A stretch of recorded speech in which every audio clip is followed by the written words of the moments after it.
বাবারা, এই লাভটা কিভাবে রোজগার করতে পারি? গাউসে পাকের মতো ওলির জীবনী আমাদের সামনে আনতে হবে। আল্লাহর ওলি গাউসে পাক আব্দুল কাদের জিলানী ইবাদতের নির্দেশ করেছেন। আল্লাহ ইবাদতের গাছের মধ্যেই জন্ম হয়েছে, ইবাদতের গাছের মধ্যেই আব্দুল কাদের জিলানীর জন্ম। জোরে বলুন সুবহানাল্লাহ। শুধু আমরা না, আজকে তো আমরা শুধু জীবনী শুনি, কারণ আমাদের মা বাবার মধ্যেও তো এই গুণগুলি নাই। কিন্তু এই ইবাদতের সিঁড়ি শাখা কোত্থেকে পাইলেন? আব্দুল কাদের জিলানী রহমাতুল্লাহর ইবাদতের জন্য এত পাগল কোত্থেকে হলেন? এনে ইবাদতের গাছের মধ্যেই জন্ম হইছে। আমরা তো ছোট সময় কত কিছু করে খেলি। গাউসে পাকের জীবনীতে পাওয়া যায় উনি 2.5 বছর, 3 বছর, 4 বছর বয়সে যখন খেলাধুলা করতেন, উনি মসজিদ বানাইতেন, মাটির মধ্যে মসজিদ বানাইতেন, নামাজের বিছনা বানাইতেন। কিভাবে মসজিদ, কিভাবে নামাজ, এগুলি বাচ্চাদেরকে দেখাইতেন, বাচ্চাদেরকে দাঁড় করাইতেন, উনি ইমামতি করতেন। জোরে জোরে কন্যা সুবহানাল্লাহ। আর আমাদের দেশের গোলামান জায়গা সিনেমা দেখতো লাইন করে।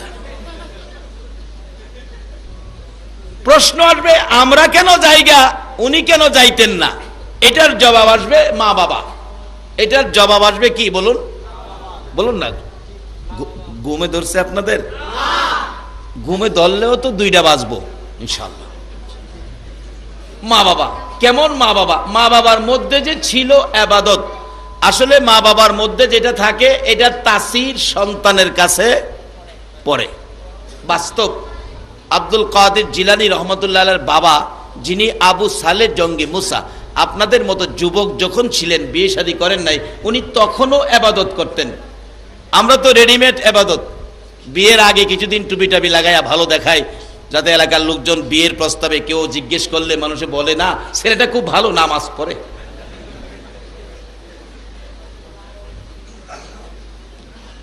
এরপরও গেলাম বিপদে পড়ে।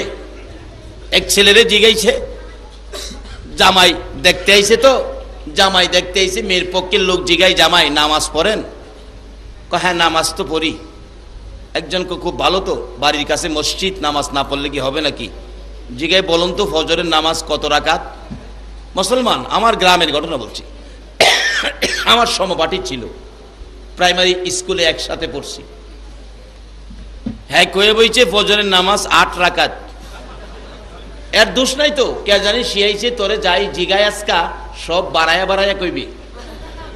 আরে বাড়াইবে তো, বেতন কত, চাকরি করো, 10,000-এর মধ্যে 20,000 কইলে এটা গিয়া লাভ হইব। জমি কম বেশি কইলে এটা লাভ হইব, আন্তাজি কইলে তো লাভ হইতো না। বেচারা বাড়াইতাছে। তার চাচা ছিল সামাজিক মোল্লা, আমাদের সামাজিক মোল্লা আছে, সমাজের বিয়ে শাদী পড়ায়, নানান এই ভালো কাজগুলি সমাধান দেয়। এই সামাজিক মোল্লা তো চাচা পিছন থেকে কইতাছে, বাতিজা বাতিজা, ও বাতিজা, কি দেখাইতেছে?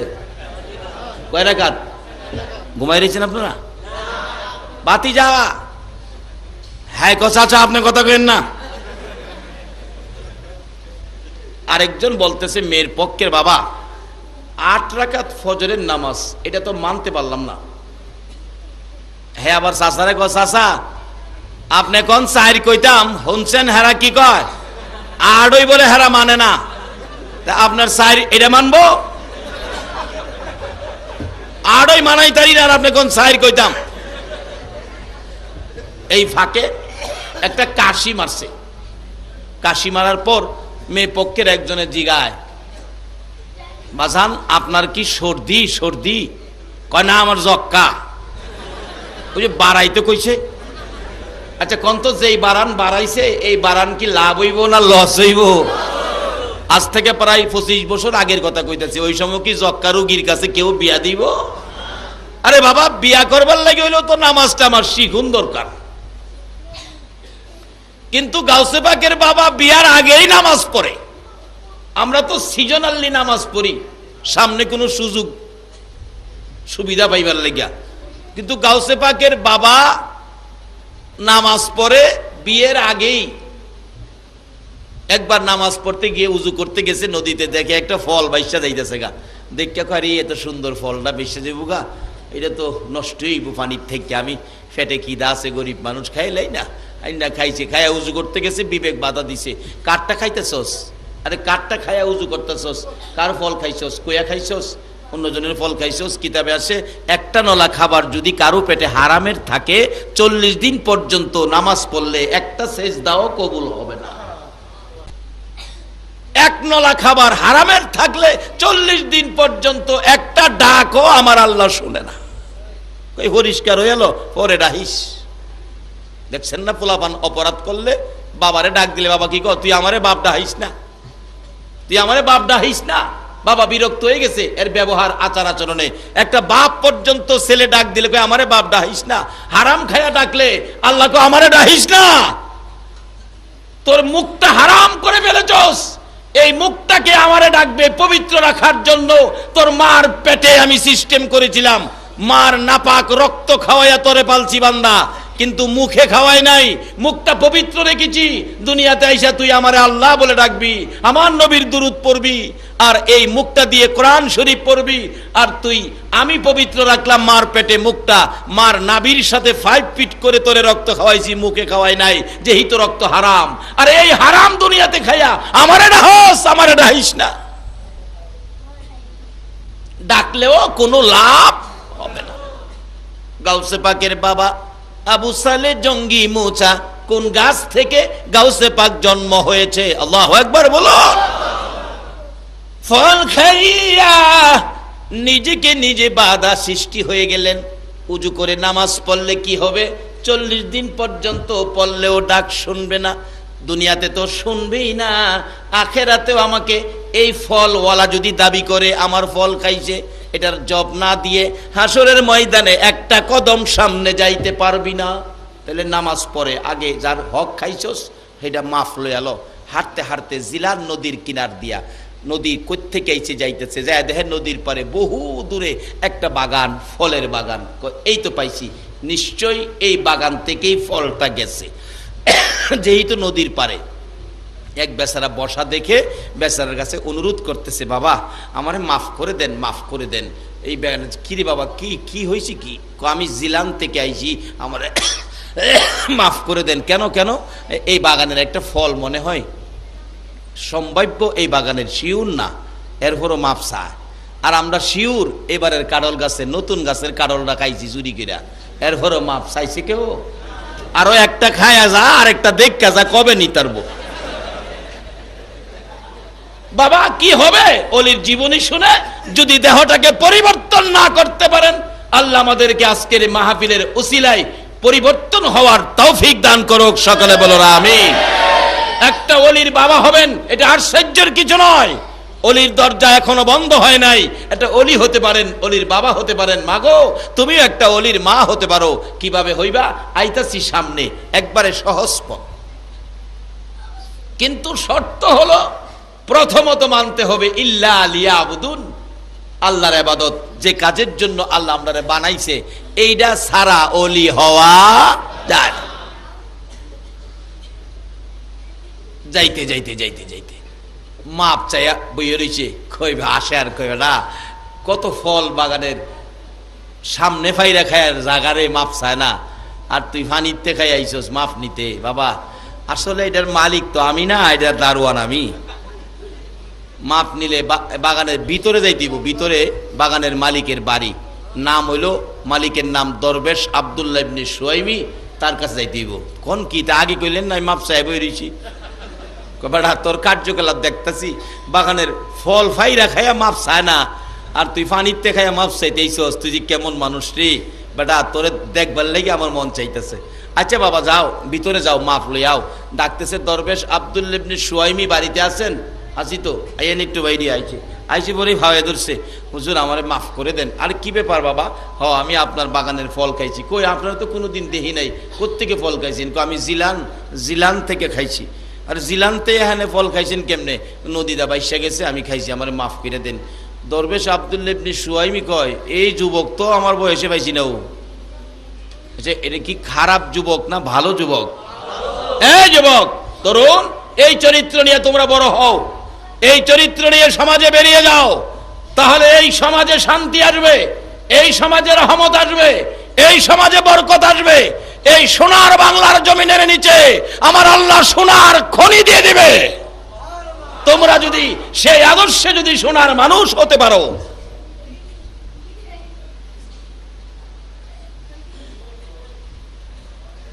আজকে সেই যুবকের জন্ম যেই দেশে, এই দেশে তেলের খনি করে দিয়েছে আমার আল্লাহ। আর যার ভালোবাসায় সেই যুবক জীবন ধন্য করেছে, ওই সোনার নবী যেই দেশে শুয়েছে, ইয়াসরিব নামের বালু আর পাথরের দেশে আমার আল্লাহ সোনার খনি করে দিয়েছে। আজকে সোনার বাংলা নাম দিয়ে যদি এই আদর্শগুলো নিয়ে আমরা বেরিয়ে যেতে পারি, আমার বিশ্বাস সোনার বাংলার জমিনের নিচে নবী প্রেমিক ওলি প্রেমিকদের জন্য আমার আল্লাহ সোনার খনি দিয়ে ভরপুর করে দেবেন। কিন্তু সিস্টেমে আসুন, রাস্তায় আসুন। তাই বলতেছিলাম, এই যুবকগুলিকে আপনারা কে হবেন? অলির বাবা? কার ছেলেটা ইবাদতে যাবে? কার ছেলেটা নামাজি হবে? কার ছেলেটা কোরআন পড়নেওয়ালা হবে? ওই যে বাস্তবে আসুন। বাবা মাপ চাই, মাপ দিতে পারি, পানিতে ভাইয়া খাইয়া খাইয়ালাও, খালি পাইলে খাইয়ালাও, মাপ দিতে পারি। আমার বাগানে 1 বছর কর্মচারী থাকতে হইব। আবু সালে কয়, নিজেরে নিজে দীক্ষার দেয়, আরো খাইবি নি? ক একটা খায়া বলে 1 বছর তাহন লাগবো, আরো খাইবি? জীবনের শিক্ষা দিব আজগতরে। আচ্ছা বাবা 1 বছর থাকলে মাপ দিবেন তো? হ্যাঁ মাপ দিয়ে দিব। 1 বছর থাইকা কাপড় টাপড় লইছে, চাচা জায়গা আমার মাপ দিয়া দেন। আমরা দেশের পোলাপান হইলে কি কইতো, একটা ফল খায় 1 বছর থাকতাম, কোন রুমে থাকুম, বিছনা বালিশ দেন। সকালবেলা ঘুমের তুইটা দেখবো, ফুলাও নাই, বিছনাও নাই, চাদরও নাই, বালিশও নাই। 1 বছর থাইকা নিজের কাপড় টাপড় লইয়া জায়গা, মাপ দেন জায়গা। ক না বাবা আরো 1 বছর তখন লাগবো। খারইছি আরো 1 বছর? চাচা 1 ফল খাইছি 2 বছর। আচ্ছা মাপ দিবেন তো? হাসরে আটকাইতেন না তো? না, 2 বছর থেকে জায়গা। চাচা 3 বছর আর ঘুরেন না জায়গা। কয় আরো 1 বছর তখন লাগবো। 3 বছর থাইকা চাচা আরো ঘুরাইবেন? কয় না এবার ঘুরাইতাম না, এবার তোমারে বিদায় দেন। তো খালি বিদায় দিবেন, মাপ দিতেন না? মাপ পাইতে গেলে আরেকটা শর্ত আছে। কি? আমার একটা মেয়ে আছে, মেয়েটারে বিয়া করলে মাপ দেন। এ তো কথাই, যাক বিয়ে যখন করছি না, বিয়াতে একটা করুন লাগবো। আচ্ছা আমি রাজি হইলাম, বিয়া করবো, মাপ দিবেন তো? বলে হ। তো এইটা তো 3 বছর আগেই পারতেন, তো আমার 3 বছর ঘুরাইলেন কি লেগা? বিয়া দিবার ইচ্ছা আছে, আগেই দেলাইতেন, লইয়া বাই যাইতাম গা। 3 বছর ঘুরাইলেন কি লেগা? বাবা ঘুরাইছি যে 3 বছর আগে আমার মেয়েটা বিয়ার উপযুক্ত হয় নাই, বিয়ার উপযুক্ত হয় নাই, এখন বিয়ার উপযুক্ত হয়েছে, এখন তোমারে বিয়ে দিব। তো দেন আমি রাজি আছি। বাবা রাজি যে হইছ, শোনো আমার মেয়ে কিন্তু চোখে দেখে না। কোন কি চোখে দেখে না? ভাগ্যটা কি আমার খারাপ হইল? যে অন্ধ মেয়ে কে চাইবো বিয়া করতো?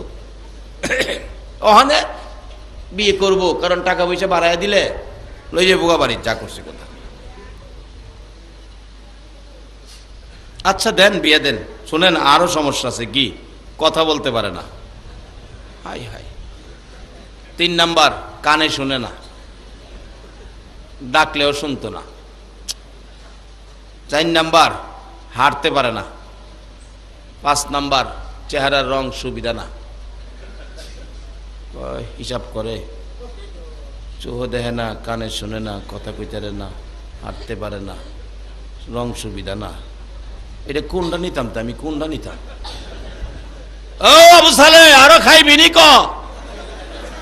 আরো খাইবিনি? আর জীবনে কত মানুষের হক মাইরা খাইলাম। আবার মসজিদে গিয়ে নামাজ পড়তে পড়তে কপালও 1/2 কেজির একটা দাগ বানাইছে। 1/2 কেজি। বাবারে পরের হক মাইরা 1/2 কেজি দাগ বানাইছো। যার হক মাইরা দাগ বানাইছো, হাসরের দিন খারইব আল্লাহ এই যে 1/2 কেজি দাগ কপালো, হ্যাঁ আমার সম্পত্তি মাইরা খাইছে। আল্লাহ কইব সম্পত্তি তারটা ফিরাইয়া দাও। আল্লাহ আমি সম্পত্তি কইতে দেন। তাইলে জীবনে কত হাজার রাকাত নামাজ পড়ছো? 1 পয়সা করে হিসাব। 1 পয়সার জন্য 700 রাকাত কবুলিয়াত নামাজ দাও। 1 পয়সার জন্য 700 রাকাত কবুলিয়াত নামাজ তারে দিয়ে দাও। হিসাব করে দিতে দিতে দিতে দিতে এই যে কপালো দাগ ফলাইছিন, সব দেওয়ার পরেও তার ঋণ সুদ হবে না। আল্লাহ আমার তো আর নামাজ নাই, আমি কি করব? তাহলে এই লোকটার জীবনে যা পাপ করছিন, পাপগুলি তুমি নাও। নেক তো দিছে, এখন পাপ লইয়া, ও নামাজি এত কষ্ট করছিলা যে জান্নাতের আশায়, তোমারে জান্নাত দেখায়া দেখায়া জাহান্নামে নেব, ওই যে আরের জনের হক মাইরা খাইছিলা এটা দিতে যায়া। বাবা, 2টা পয়সা কারো মাইরা খায়েন না, তাহলে ইবাদত করে কোনো লাভ হবে না। যে ইবাদতে অন্যের হক আছে, মাগো ওই পেট থেকে আল্লাহওয়ালা জন্ম হবে না। আমি কি কথাগুলো বুঝাইতে পারতেছি? আল্লাহ তুমি কবুল করো, আমাকে সকলকে আমল করার তৌফিক দাও, সকলে বলুন আমিন। 5টা সমস্যা কি করতাম? আচ্ছা দেন বাবা, বিয়ে দেন। বিয়ে পড়াইছে উম্মুল খৈর ফাতেমা, এত 1000 টাকা দিন মোহর ধার্যের উপর আবু সালের সাথে বিয়ে কবুল করলেন 2 জন। এবার শ্বশুর দরবেশ আব্দুল্লাহ ইবনে সুহাইমি জামাই বাবুরে ডাইকা মাথায় হাত বোলায় দোয়া করে দিছে, যাও বাবা বাংলা ঘরে বসো, তোমার বিবি সাহেবা আসবে, একটু সাক্ষাৎ কথাবার্তা বলো, তারপরে তোমাদের বিদায় ফাইসালা আমি করব। আবু সালে মাথা চুলকার কয়, বাংলা ঘরে আইব কেমনে আইব, আর তো বলে পারে না, বুঝাই না কেমনে আইব, আর তো পারে না। আবার কই গর্তে বাইরিয়া ডাক দিব, আমি না হেরসাই আনুম, কত বলে কইতারে না। এরপরে সুহ দেয় না, আমি যদি ডাহি একদিকে থেকে যাইব এটা আরেক দিকে। কি বিপদ রে, বইয়া বাংলা ঘর টেনশন ফিল করতেছে। একটু পরে দেখে গো পূর্ণিমার চাঁদের মতো চেহারা, আল্লাহু আকবার, হরিণের চোখের মতো জিলজিলে 2টা চোখ, সুন্দর শাড়ি পরে টুকটুক করে হাঁটতে হাঁটতে আসতেছে, যাকে দেখলে নয়ন জুড়াইয়া যায়। দরজার মধ্যে দাঁড়াইছে, ডাইনি হাতে শরবতের গ্লাস, বাম হাতে পাখা, দরজায় দাঁড়াইয়া ডাক দিছে, সালাম দিলাম গো প্রাণের স্বামী আবু সালে। কি দিল? কি দিল? কয় না কি দিল? ওখানের দিন কোন স্ত্রী স্বামীরে সালাম দেয়? এটা মাথা নেশা গিরে যে বইছে, 3 জন লাগে ধাক্কায়া মাথা সোজা করতে। সালাম দিলাম গো প্রাণের স্বামী আবু সালে, সালাম দিলাম গো প্রাণের স্বামী আবু সালে। বলুন সালামটা দেওয়া ভালো না খারাপ? আমার নবীর উম্মতের মধ্যে 1 নাম্বার উম্মত ওই ব্যক্তি হবে যে আগে সালাম দেয়। দুঃখ লাগে একটু লেখাপড়া শিখা বড় হাফ প্যান্ট ফিন্দা, বড় হাফ প্যান্ট চিনছেন না, বড় হাফ প্যান্ট ফিনলেই অফিস আদালতে যাইয়া সালাম নাই, বস গুড মর্নিং, বসের কয় গুড মর্নিং বলে। ও মুসলমানের সন্তান, তোমার লজ্জা থাকা উচিত। যেই জাতি যাদের চরিত্র গুড মর্নিং, তারা আজকে যাইয়া দেখো ইরাকের জমিনে এসে আমাদের মুসলমান মা বোনদেরকে কারাগারে বন্দী করে নির্যাতন করতেছে। তাদের ভাষা, তাদের চরিত্র তোমাদের কাছে থাকতে পারে না। যারা আমার নবীরে সন্ত্রাসী বলে ফেলেছে, তাদের ভাষা তোমাদের মুখে থাকতে পারে না। যারা গুড মর্নিং গুড নাইট ব্যবহার করবা, নবীর শাফায়াত তোমাদের নসিব হবে না। তোমাদের মুখে থাকা দরকার কি বলুন? সালাম। সালাম ব্যতীত মুসলমানদের মুখে অন্য কোনো শব্দ ব্যবহার করা উচিত হবে না। রাসূল বলেছে আমার উম্মতের মধ্যে যারা আগে সালাম দিবে তারা 1 নাম্বার উম্মত হবে। 1 নাম্বার। আপনারা কি নাম্বার 1 পাইতে চান না 2 পাইতে চান? আগে কি ব্যবহার করবেন? আজকাল থেকে যুবক এটা বাড়িতে নাও, রাস্তাঘাটে ময়মুরব্বী দেখলে তুমি আগে সালাম দিয়ে দিবে, তাহলে তুমি নাম্বার 1 উম্মত হবে। শুধু পুরুষ নয়, মাগো মহিলারা, তুমিও তোমার শ্বশুরকে, তোমার স্বামীকে, তোমার শাশুড়িকে সালাম দাও। বাড়িতে যাইবা, বাবার বাড়ি, বাবাকে সালাম দাও, মাকে সালাম দাও, বড় বোনকে তুমি সালাম দাও। এই শিক্ষা দিয়েছে ইসলাম। এবার ডাকতেছে উম্মুল খৈর ফাতেমা, দরজায় দাঁড়াইয়া ডাকে, স্বামী অনুমতি দাও, ঘরের ভিতরে ঢুকি, খেদমত করার সুযোগ দাও। শরবতটুকুন এনেছি, শরবতটুকুন পান করুন। বাতাস করার সুযোগটুকুন দান করুন। আবু সালেহ দেহে যে ডায়া খার হইছে এটা তো হেডার লগে মিলে না। কইছে চেহারার রং বলে সুবিধা না, এর চেয়ে সুবিধার রং পৃথিবীতে মনে আর নাই। কথা বলে কইতারে না, যে কণ্ঠে কথা কয় মানুষ গইলে যাইব গা। কই কি বিপদ বললাম রে, কি কইলো আর আইলো কি? কইছে হাঁটতারে না, এটা হাটে দি চোখ কাইরা নে, কি করতাম রে, নাম্বারে মিলে না। স্বামী যখন কইছে আন্তাজি গিয়া কইছে আচ্ছা একটু জিগায় দিহি নামটা, বিয়াজে পড়াইছে নামের সাথে মিলাছেনি। বোন বোন আপনার নাম কি? আমার নাম উম্মুল খয়ের ফাতেমা। কোন নামে মিলছে? আপনার বাবার নাম কি? দরবেশ আব্দুল্লাহ ইবনে সুয়াইমি। তাও মিলছে, আবার কোন সাইজে মিলে না। আবার কোন বিপদ ভরি আয়ানি কেউ কমিয়া কার লগে কথা কইতেছ এরকম ফেসুনি হইয়া যায়। কাপড়টা বললো ইয়া পাশাদা দরজার পাশাদা বাইরিয়া জাগা, সামনে গেছে ওরে শ্বশুর দেখা। বাজান কই যান? আপনি আমার বাজান কইেন না মিয়া, আপনি ভন্ডা ভন্ডি বাজান কোন? আপনি আমার কইছেন কি আর দিছেন কি? কি দিছি বাবা? শ্বশুরের সাথে এইভাবে কথা কয় না। শ্বশুর বাবার জায়গায়, বাবারে যে শ্রদ্ধা করবেন বাবার পরের শ্রদ্ধাটা শ্বশুরে পাবে। আবার শোনো কথাবার্তা এভাবে কয় না। কই এতদিন কষ্ট কিরা যাও একটা দিছিলেন, কইছেন একটা দিচ্ছেন আর একটা, বিপদে ভালো এবার ভাও করছেন আমারে, আমি যাইগা। ও দরবেশ আব্দুল্লাহ ইবনে সুয়াইমি কয় বাবা আবু সালেহ শুনেন যাইেন না, এটাই আমার উম্মুল খয়ের ফাতেমা। কোন কি? তা আপনি না কইছেন চোখ দেখে না? বাবা রে আমার মেয়েটা বালেগা হওয়ার পর থেকে এই চোখ দিয়া জীবনে কোনোদিন একটা বেগানা পুরুষ দেখে নাই। আচ্ছা অহন কি এমন মহিলা পাওয়া যাইব বেগানা পুরুষ দেখছে না? আগেকার দিনে একটা মেয়ে ইনডাইরেক্ট একটা মেয়ে দেখার জন্য আমাদের দেশের মুরব্বীরা 6 মাস ঘুরছে বাড়ির আশেপাশে। 6 মাস ঘুরছে, একটা মেয়ে দেখার সুযোগ পাইছে না। এরপরে কি করব? আনুষ্ঠানিকভাবে বউ দেখার তারিখ দিছে। বউ দেখানোর জন্য দাদি নানি দুইজন আইসা মাঝখানে বসায়া সাফাই গাইতেছে। আমার নাতিন বেপর্দা জীবনে হইছে না, মানুষের সামনে জীবনে গেছে না, এই জন্য ভয় পা, চোখ খুলে না, মাথা নিচে গেলে বইরিছে, আধা ঘন্টায় মাথা সোজা করছে, এরপরে চোখ খুলে না, লজ্জায় চোখ খুলে না। আগেকার দিনের মহিলারা চোখ খুলে না, অনেক কিছু কইয়া চোখ খোলাইছে। আর অহনে বউ দেখতো গেলে বউ বৈশা বউরে দেখবার আগে বউ নিজে ওই দেহে কয়জন আইছে।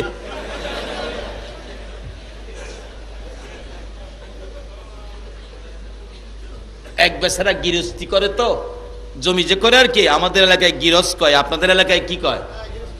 গৃহস্থ কয়।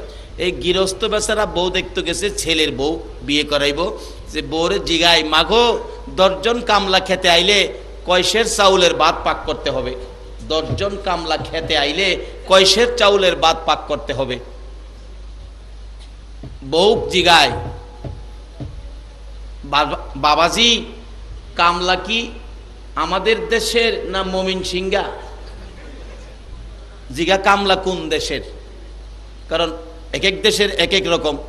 আমাদের দেশের লোক ভাত কম খায়, মমিন সিংহের লোক যেমন কাজ করে বেশি, এরা খাওয়া তো বেশি। জিগাইছে কয়শের চালের ভাত পাক করতে হইব? বউ জিগায় কোন দেশের কামলা? কি জব সোয়াল চলছে দেখে। আর 3 ঘন্টা লাগছে বউয়ের মুখতে কথা বাইর করতে, মাথা নত গেড়ে বইরিছে। আবু সালে কয় কোন কি এটা আপনার মেয়ে? কহ দরবেশ আব্দুল্লাহ ইবনে সুয়াইমিকে বাবা এই চক্ষু দিয়ে কোনোদিন আমার মেয়েটা বেগানা পুরুষ দেখে নাই, বিদায় বলেছি আমার মেয়েটা অন্ধ। এই মুখ দিয়ে বেগানা পুরুষের সাথে কোনোদিন কথা কয় নাই, বিদায় বলেছি কথা কইতে জানে না। কানে দিয়ে কোনোদিন বেগানা পুরুষের কথা শুনে নাই, সেজন্য বলেছি কানে শুনে না। পাও দিয়ে হাইটা কোনোদিন বেগানা পুরুষের সামনে যায় নাই, বিদায় বলেছি হাঁটতে পারে না। চেহারার রং সুন্দর না কালো, বেগানা কোনো পুরুষ আমার মেয়েকে দেখে নাই, সেজন্য বলেছি চেহারার রং ভালো না। আবু সালেহ শুধুমাত্র আজকের দিনে আমার উম্মুল খয়ের ফাতেমা স্বামী হিসাবে এই 2টা পাও দিয়ে হাঁটতে হাঁটতে তোমার সামনে হাজির হয়েছে। এরে আবু সালেহ রে, আমার উম্মুল খায়ের ফাতেমারে লইয়া বাড়িতে যা, তোর কপাল ভালো হবে, তোর ভাগ্য ভালো হবে, যা যা তোদের জীবন ধন্য হবে। ওই মা ফাতেমা উম্মুল খায়ের, ওই বাবা আবু সালেহ জঙ্গি মুসা একটা ফলের জন্য 3 মাস কর্মচারী, 3 বছর কর্মচারী কাইটা এই বিবি লইয়া বাড়িতে গিয়েছিল। ওই মা ওই বাবা, বাবা জন্ম দিয়েছে আব্দুল কাদের জিলানী রহমাতুল্লাহ আলাইহি। এই গাছের ফলটা কত ক্ষমতাবান। আসুন বাবারা, আসুন দুনিয়াত আসুন। মার পেট থেকে কত কিছু করেছে, এই আলোচনা করতে গেলে যাবো গা রাত্র, আমি সংক্ষেপ করে আনছি। দুনিয়াতে আসলেন যেদিন রমজান শুরু হবে সেদিন মানুষ আশ্চর্য, আকাশ মেঘাচ্ছন্ন, চাঁদ দেখতে পারে নাই, কি করব রোজা রাখবে কিনা, কিন্তু এইভাবে আনাগোনা আজকে চাঁদ উঠছে কিনা, উঠার কথা, চাঁদ তো দেখলাম না। কিন্তু আবু সালেহ জঙ্গে মুসার কলিজার টুকরা সন্তান গাউসে পাক দুনিয়াতে ভূমিষ্ঠ হয়ে মার স্তনে মুখ লাগায় না, দুধ খায় না। কোন গাছের কোন ফল। আর আমরা রোজার মধ্যেও দুপুরের সময় ভাত খাওয়া শুরু করি, আর মার কোলে ভূমিষ্ঠ হইয়া দুধ খাওয়া বন্ধ করে দিয়েছে। আজকে রমজানের রোজা, কার পক্ষে বাবা আপনারা বসেছেন? এরকম একজন অলি যদি কারো পক্ষে থাকে, এরকম একজন অলির পক্ষে যদি আপনারা কেউ থাকতে পারেন, অবশ্যই বিপদ থেকে আপনারা মুক্তি পেয়ে যাবেন। কিভাবে মুক্তি পাবেন আসতেছি সামনে। এবার গাউসে পাক আব্দুল কাদের জিলানী রহমতুল্লাহ আলাইহি মার স্তনে মুখ লাগাই না। মহিলাদের কথা কিন্তু খুব কম সময়ে প্রচার হয়। দেখবেন মহিলারা একটা কথা কইয়া কইব, কই গো কারো কাছে কইও না, কইও না, কইও না, কারো কাছে কইও না, কারো কাছে কইও না, কথাটা বেশি সময় লাগে না। এই মহিলা আরেকজনের কাছে গিয়া কয়, কারো কাছে কইও না, কইও না, কইও না, কইতে কইতে 200-250 মানুষ শূন্য লাইছে, কইতো না কারো কাছে, এরপরও কয়ে লাইছে। আবার কইও না, খবর হয়ে গেছে উম্মুল খায়ের ফাতেমার একটা সন্তান হয়েছে গো। এই সন্তানটা বলে সুবে সাদেক থেকে সকাল পর্যন্ত কিচ্ছু খায় না। তাইলে ব্যাপারটা কি? সবাইকে জিগাই, মাগো কি খবর? আমার সন্তানটা না খায় না। তাইলে বোঝা গেল আজকে রমজান। আব্দুল কাদের জিলানী ভূমিষ্ঠ হইয়া মানুষকে শিক্ষা দিল, রমজানের আগমনের বার্তা খবর পৌঁছে দিল। এবার রমজানের খবর হয়ে গেল, মানুষ না খায়েই রোজা রাখতে শুরু করলো। এই দিন আর রোজা কেউ রাখলো না। যাই হোক, একে একে বড় হইতেছে, মার কোল থেকে মাটির মধ্যে মসজিদ বানায়, মসজিদ বানায়া খেলে। পেটের একটা বাচ্চা, বাচ্চাটা যদি মেয়ে হয়, বাবা স্বামী আমারে তালাক দিব, গেছিলাম ফাইসালা দেয় নাই, না বলছে মেয়েই হবে। আপনি আবার যান, যায় বলেন একটা ফাইসালা দিতে। কারণ অলির কাছে গিয়ে যদি কিছু ফাইসালা না পায়, তাইলে অলির কাছে গিয়া লাভ হইল কি? ডাক্তারের কাছে গিয়া যদি চিকিৎসা না পায়, তাইলে ডাক্তারের কাছে গিয়া লাভ হইল কি? বাচ্চা পিচ্ছি কি কয় দেখছেন নি? আমরা দেশের পিচ্ছিরা এইটা কইবার ক্ষমতা ভাইব, কারণ গাছ যে আমরা বালা না, ফল ভালোইব করতে। এবার আবার কার পক্ষে আলোচনা শোনার জন্য বসে আছেন? এরকম একজন আল্লাহর ওলি আপনার বিপদে কাজে লাগতে পারে। আল্লাহু আকবার বলো বাবা, জায়গা মতো বইছেন, কাজে লাগবে। নবীর দরবারে গিয়ে ইমাম গাজ্জালির নেতৃত্বে বসে আমার নবীর হাতের মুবারকের সাথে হাত মিলাইবার সুযোগ পেয়েছে 100 অলি। আজকে সেই গাউসে পাকের মতো অলির আলোচনা শোনার জন্য আপনারা বসে আছেন। আমার মন কয় আপনাদের আল্লাহর দিদার নসিব হয়ে যাবে। কিভাবে হবে আসতেছি। এই মেয়েটার নাম হলো, এখন আগে ছিল শাহানা, এখন হলো শাহ আলম। প্রত্যেক বছর এই শাহ আলম মাহফিল করে, ওই ডক্টর পিয়ার আহমদ বগদাদির গোলামি করে। ডক্টর পিয়ার আহমদ বগদাদির গোলামি করে কুমিল্লা জেলার বরুড়া থানার জলম নামে ইউনিয়নের বাজারের মধ্যে ডক্টর পিয়ার আহমদ বগদাদির নামে দরবার শরীফ করেছে। ডক্টর পিয়ার আহমদ বগদাদিও দুনিয়ায় নাই, দুনিয়ার থেকে বিদায় হয়ে গেছেন। কিন্তু বাগদাদের গোলাম ছিলেন, বগদাদের গোলামি করে দুনিয়ার থেকে বিদায় হয়েছে। কিন্তু ওনার গোলামি করতেছেন ওই সপ্তম শ্রেণীর ছাত্রী শাহানা হইলেন পুরুষ, এখন তার নাম হলো শাহ আলম। শাহ আলম হিসাবে পরিচিত। প্রত্যেক বৎসর মাহফিল করে, ডিসেম্বর মাসে আমি যাই। এই বৎসর শুধু যাইতে পারি নাই। আমি বলবো পেয়ার আহমদ বগদাদি গাউসে পাকের দরবারের গোলামি করে যদি বাংলাদেশের মেয়েকে ছেলে বানাইতে পারে, গাউসে পাক কি পেটের বাচ্চা সহ মেয়ে ছেলে বানাইবার ক্ষমতা আছে না? কেন? সেই সম্পর্ক গড়ে তুলেছে আমার আল্লাহর সাথে। এই সম্পর্ক গড়তে গেলে আল্লাহর সাথে সম্পর্ক করতে হবে। এই সম্পর্ক করতে গেলে মানতে হবে নবীর কথা। নবীজি বলেছেন হাদিস শরীফে, আসসালাতু মেরাজুল মুমিনিন, তোমরা নামাজ দিয়ে মাওলার সাক্ষাৎ, মাওলার দিদার, মাওলার সম্পর্ক গভীর করো। বলুন গাউসে পাকের বাবার কাছে কি এই নামাজের সম্পর্ক ছিল? তাইলে গাউসে পাকের মধ্যেও নামাজের সম্পর্ক আসতেছে কিনা বলুন? গাউসে পাকের জীবনীতে আসুন, নামাজের বেলায় উনি কত গুরুত্ব দিতেন।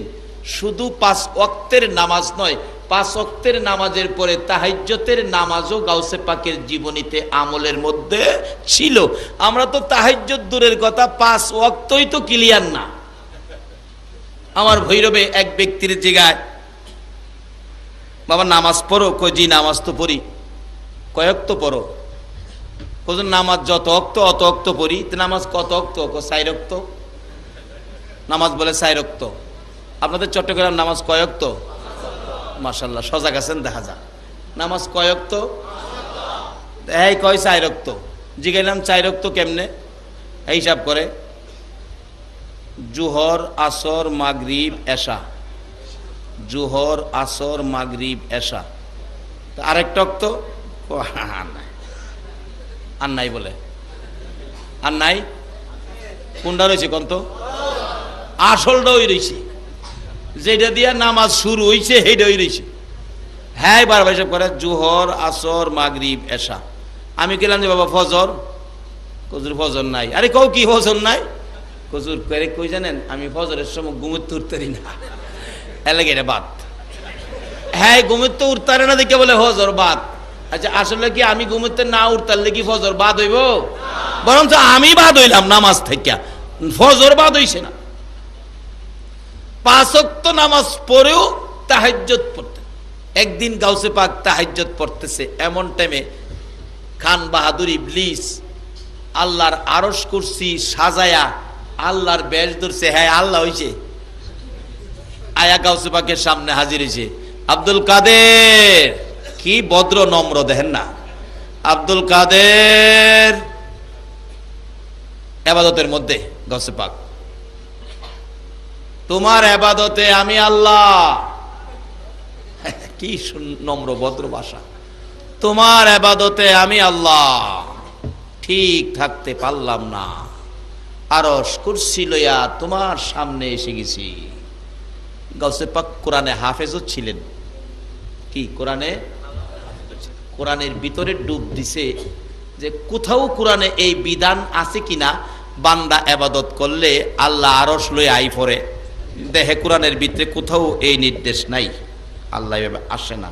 আল্লাহ খুশি হয় কিন্তু আরশ লইয়া আসে না। অবশেষে ডাক দিয়া কয়, তুই আল্লাহ না, তুই ইবলিস।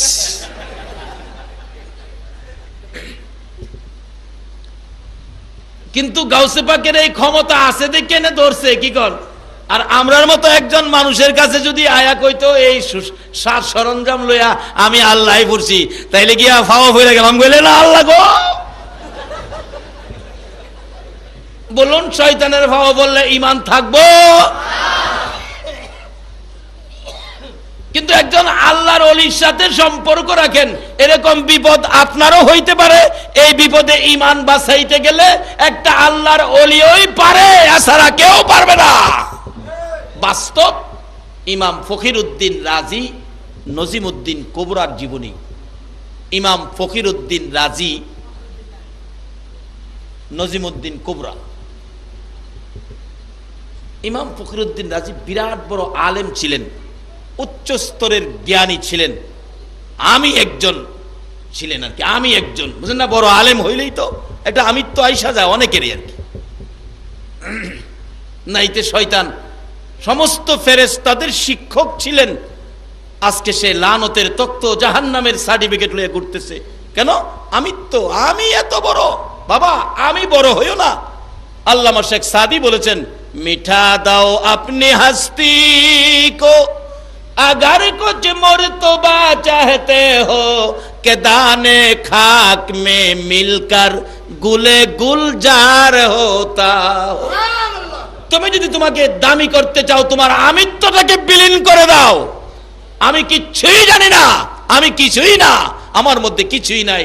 যদি তুমি এইভাবে তোমাকে বিলীন করে দিতে পারো, তুমি একদিন সুনাম খ্যাতি অর্জন করতে পারবে, গুলে গুলজার হয়ে যাবে। আল্লাহু আকবার বলো।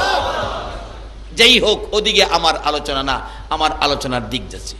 ইমাম ফখরুদ্দিন রাজিকে কে জানি বলতেছে, তুমি নজিমউদ্দিন কুবরার কাছে বাইয়াত গ্রহণ করো, মুরিদ হও। বারবার কে জানি বলতেছেন। অবশেষে কি করব? একজন সাধারণ মানুষ নজিমউদ্দিন কুবরার কাছে গেলেন, যা দেখে একজন সাধারণ লেবাস, সাধারণ মানুষ বসে রয়েছে। হুজুর, আপনার কাছে পাঠাইছি মুরিদ এবার লেগা, আমারে মুরিদ করবেন। গিয়ার কিন্তু চেঞ্জ হয় নাই, আমারে মুরিদ করবেন, মুরিদ করবার লেগে পাঠাইছে। দুর্বল হইয়া না, গিয়ার ফার্স্ট গিয়ারে রয়েছে, সেকেন্ড গিয়ারেও আইছে না। কারণ আইবো কেমনে? এত বড় আলেম।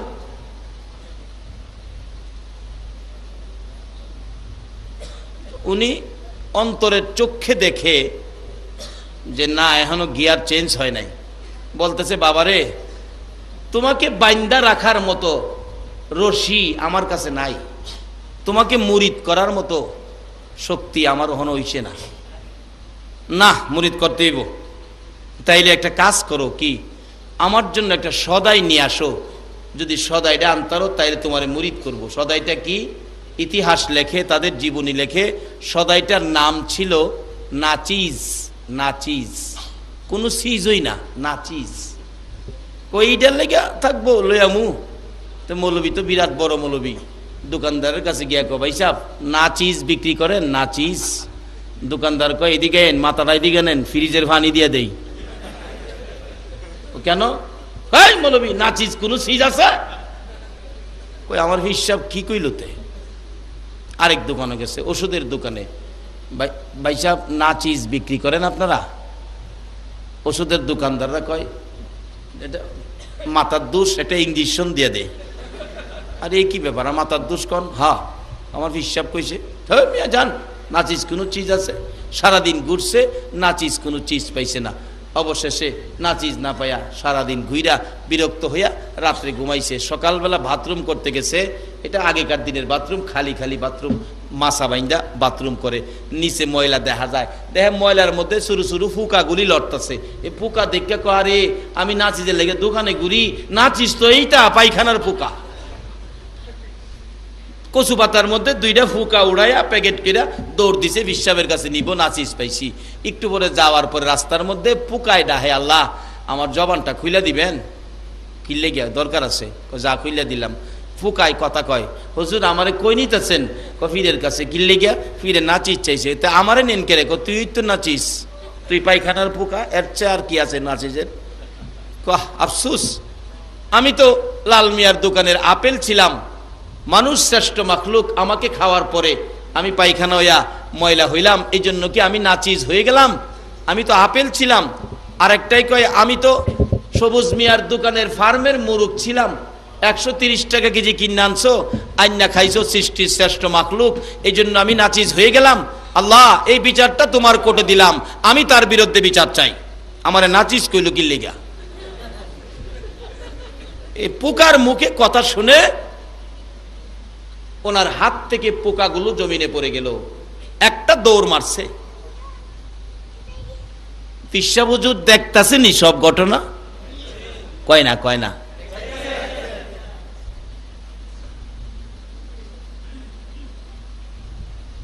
আইতাছে দৌড় আইসা, এইবার তাদের গিয়ার চেঞ্জ হয়েছে। আগে যে গিয়ার ছিল আমি হে আমি সে, গিয়ার চেঞ্জ হয়েছে। উস্তাদ পিসাব হুজুরের আইসা হয়ে গেছে, হুজুর আমারে মুরিদ করেন। কো বাবারে আমার সদাই কই? সদাই আনছি। কই সদাই দাও? হুজুর আমি নিজেই নাচিস। আমি নাচিস। বাবা এইবার ঠিক আছে, মিঠা দাও अपनी हस्ती को अगर कुछ मर्तबा चाहते हो कि दाने खाक में मिलकर गुले गुलजार होता। তোমার আমিত্বটাকে বিলীন না দেওয়া পর্যন্ত তুমি কিছু পাইতে পারো না। এবার মুরিদ করছে, এরপরও কয় না এখনো তোমার কিছু চেঞ্জ হয়েছে কিন্তু পরিষ্কার হয়েছে না।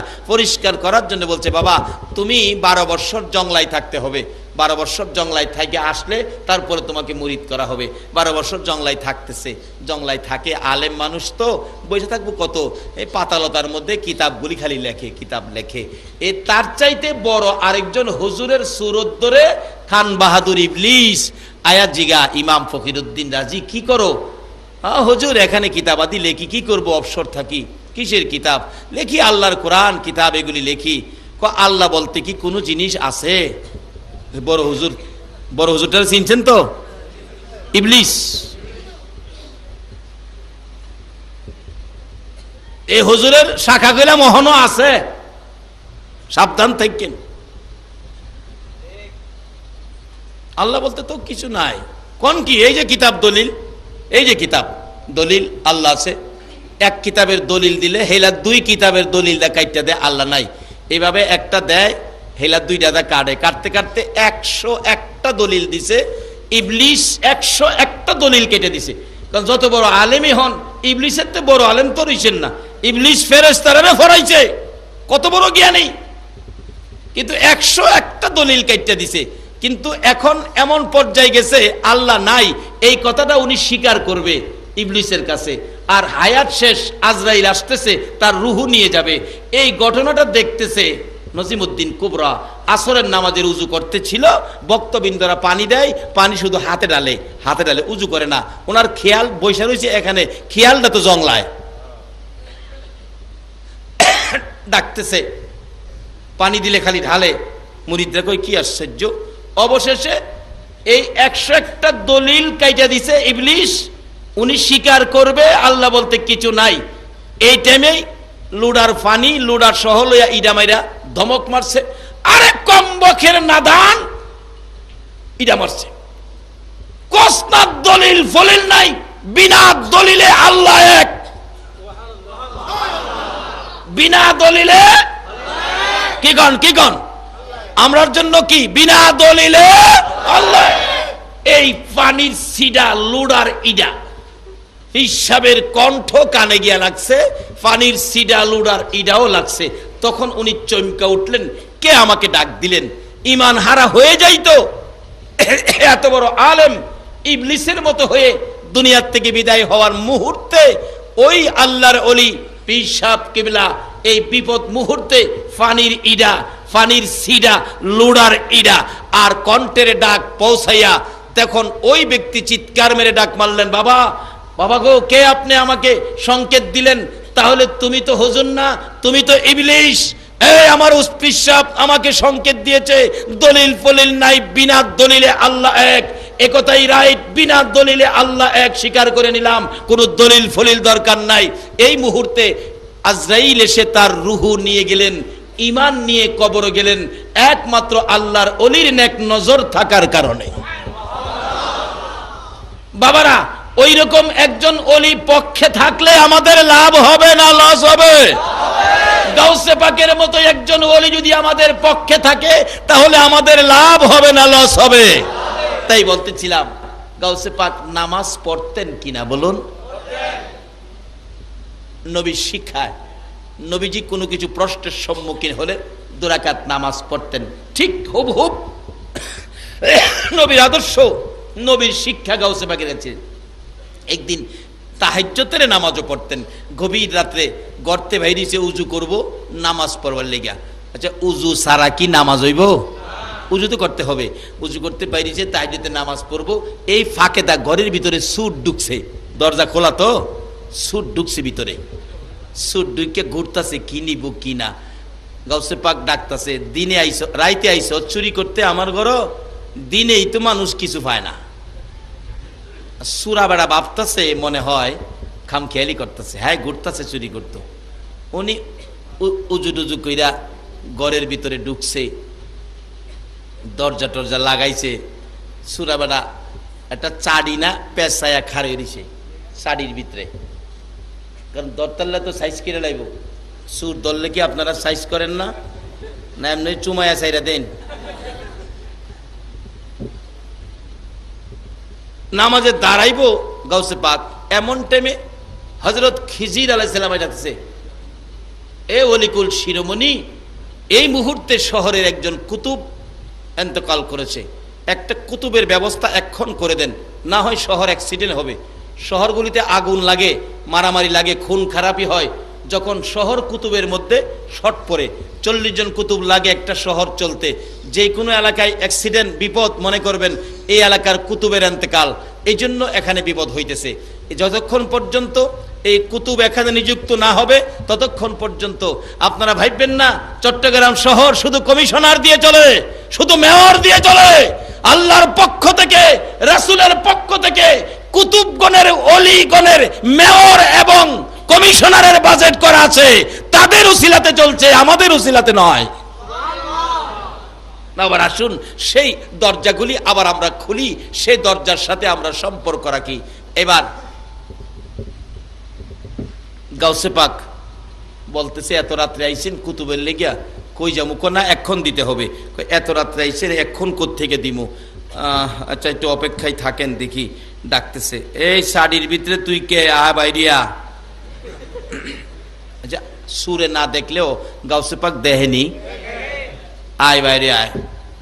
হ্যাঁ কয়, আমার মনে হয় এমনি বয় দেখাইতেছে, বাইরে না। আবার করে, তুই ইমুকের ফুলা, ইমুক না, বাপের নাম লইয়া কইতেছে, বাইরে চুরি করতে আসলি, ভাগ্য বলা, আয় দিকে আয়। কি করবো? আয়া দৌড়ে ভাইয়ে ফিরে গেছে, হুজুর আমারে মাফ করেন, আমি আর জীবনে আপনার বাড়ি চুরি করতে আইতাম না। করে, মাফ করবো আল্লাহ, তুই একটা কাজ কর। কি? উজু কইরা যা। সুরে কয় উজু কইরাই তো, সুরে কয় উজু কইরা আয়াম, উজু কেবল লেগে যায় লই না, খালি গর্তে বাইরিছে যাই। আর আমার ধরে রাখতে পারবো? গর্তে তো বাইরে আই পড়ছি।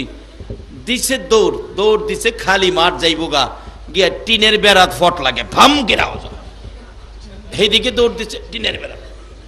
গাউসে পাক হাসে, আরে পাগল যাইস না। কি বলেন? ওলিদের একটা কেরামত আছে না? আছে, আছে। কেরামতের অজন্য দিন, কেরামত যে কত কিসিমের যে আছে, খালি দুনিয়াত না, কবরে গিয়াও কেরামত। যেই দলের হেরা কেরামত বিশ্বাস করে না, যেই দলের হেরা কেরামত বিশ্বাস করে না, সেই দলের মৌলবী একদিন ওয়াজ করতেছে। আমি এইবার গিয়া মজা হয়েছে, ওয়াজ করতেছে আল্লামা শিবলি রহমতুল্লাহ জীবনী। আল্লামা শিবলি রহমতুল্লাহ মৃত্যুর পরে ওনার এলাকায় নাকি একটা কাফন চূড়া আছেন, কাফন চূড়া। হেই বেটার ওয়াজ কি সুন্দর হয়েন্টে পড়ছে। তোরার জুতা দাও, ওই তোরারে বাইরে আম। কি? হেরার জুতা দাও, ওই হেরারে বাইরে আম। আমরার দুষ্টি, হেরা ওই বাড়ি খাইতেছে, ওয়াজ করতেছে। ঠিক এইভাবে আল্লামা শিবলি ওনার এলাকায় একটা কাফন চূড় আছেন। কাফন চূড় চিনেন তো? কাফন দিয়া মুর্দার মাটি দিয়া গেলে রাত্রে এই কবরটা কুইরা মুর্দারের গায়েতে কাফনটা খুইল্লাই না হয় বিক্রি করে, এটারে কয় কাফন চূড়া। চিন্তা করেন, রাত্রে কবরস্থানের পাশে দা যাইতে ভয় করে, আর হ্যাঁ কবরের ভিতরে গিয়া মরা মানুষের কাফন খুইল্লাই না বিক্রি করে, কেমন বেসরা। তাই আল্লামা শিবলি রহমতুল্লাহ উনি কাফন চূড়ারে মৃত্যুর আগে ডাইকে আনছে, বাবারে আমার তো মৃত্যু হয়ে যাবে, সময় কাছাকাছি, আমি বেশি দিন বাঁচবো না, তোর তো অভ্যাস কাফন চুরি করস, আমার কাফনটা তো তুই চুরি করবে। সুরে বলে না শুনে ধর্মের কাহিনী, আমার কাফনটা তো তুই চুরি করবে। বলে হ্যাঁ চুরি তো হুজুর করুমই, আমার অভ্যাস যেটা। আমার কাফনটা চুরি কইরা কত বিক্রি করবে? আমার কাফনটা চুরি কইরা তুই কত বিক্রি করবে? ও মুসলমান, জানো একজন আল্লাহর ওলির ক্ষমতা কবরে গেলেও থামে না, এটা বাড়তেই থাকে। আজকে এই ওলিদের জীবনী আলোচনা করতে গেলেই আমাদের এলাকার কিছু আলেম ওলামারা ফতোয়া সেট করে এটা বেদাতি। রাসূল প্রেম, ওলি প্রেমের কাহিনী গাইলেই কয় আমরা বলে বেদাতি, আর সারা দাঁত বলে হেরার। বাবারা এগুলি নয়, সত্যকে সত্যের জায়গায় রাখো। ওলিদের শক্তি আল্লাহ দিয়েছে, ওলিরা শক্তি কখন পেয়েছে? আল্লাহর কোরআন মাইনা নবীর আদর্শ মাইনা তারা শক্তি অর্জন করেছে, তাদের শক্তিতে ধাক্কা দিও না, এই ধাক্কা তোমাদের উপর আসবে, বরঞ্চ তাদের পক্ষে চলে যাও, তোমাদের লাভ হবে। সকলে বলুন আমিন। এইভাবে থাপা দিয়ে ধরছে, আর ছাড়তেছে না। ধরছে এই জন্য, দুনিয়ায় থেকে তোরা আমি টাকা দিয়ে আসলাম, আমার কাফনটা নিস না। যারা অলিদের কেরামত বিশ্বাস করে না তাদের ওয়াজ কইতাছি, এটার থেকে আমি পয়েন্ট পাইছি। মাশাআল্লাহ, যে এলাকায় হেরার এলাকায় ওয়াজ পরে পরে এইটা দিয়ে ওই হেরারে মাইট দেই, অহন আর কথা কয় না। এবার ধরে রাখছে, অনেকক্ষণ পর ছেড়ে দিছে,